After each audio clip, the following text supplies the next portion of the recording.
The Danakil Desert in Ethiopia has hosted age-old salt mining by the Afar people. Thousands of years ago, the Danakil Depression was flooded and was actually part of the Red Sea for a time. However, after a time, the connection to the sea was cut off and the seawater dried up and left behind a thick layer of salt, hundreds of meters thick.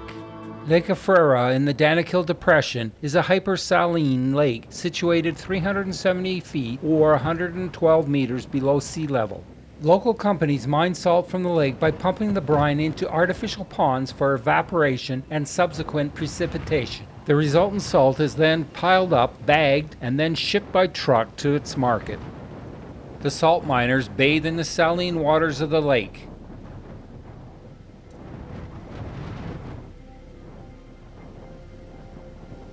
The camel caravan that we met at Lake Afrera was heading out to pick up loads of salt from the salt mining operation. Camels are becoming an anachronism in salt mining as the construction of a road network in the area led by the Chinese means that trucks are replacing camels as prime movers.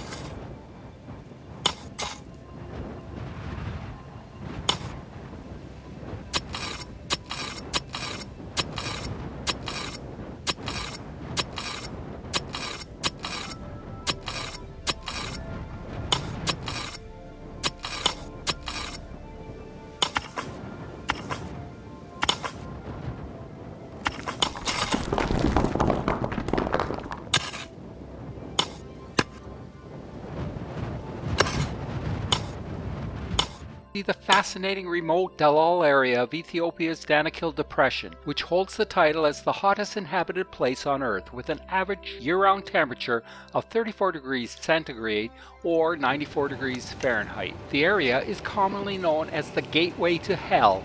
The hellacious daytime temperatures of 44 degrees centigrade or 111 degrees Fahrenheit means that activity on the salt flats is generally restricted to the morning or evening hours.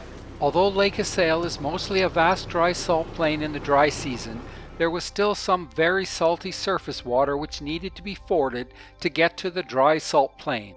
The potential for damage to the vehicles from this salt bath meant that the drivers were keen to get to the car wash at Mekelle. Once on the salt plain, we drove out to see the traditional salt mining operation. The use of camels is widespread in the Afar region as the camel is ideally suited to the desert environment and can carry 4 times as much as a horse. The average camel can haul 600 pounds or 275 kilograms up to 20 miles per day at 2 to 3 miles per hour over an 8-hour day for 2 months at a time.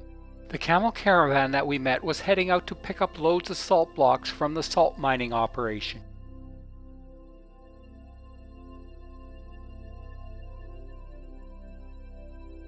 Camels are becoming an anachronism in salt mining as the construction of a road network in the area led by the Chinese means that trucks are replacing camels as prime movers.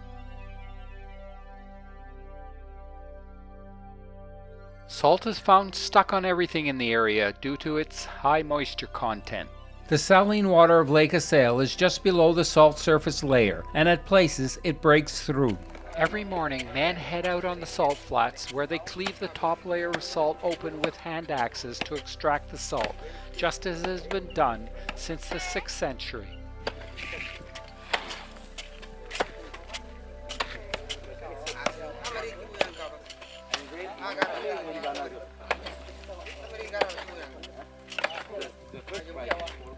With the coming of the roads, industry has started to entrench in the area, which threatens the future of traditional salt mining. A salt plant has been built that pumps water from the lake into evaporation ponds, creating a salt that is said to be of a better quality but more costly than the blocks mined from the lake bed. Hence the days of traditional backbreaking salt mining are probably numbered.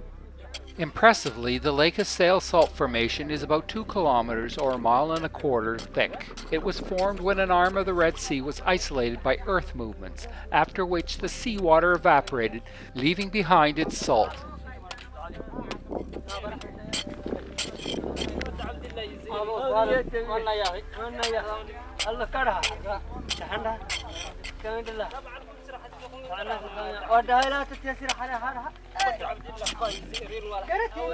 There was an impressive backlog of salt slabs awaiting shipment.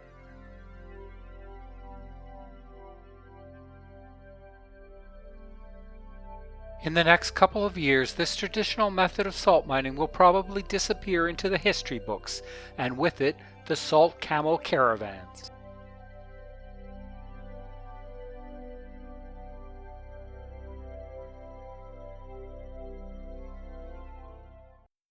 If you enjoyed this film, please subscribe and like. There are many more similar films available on my channel.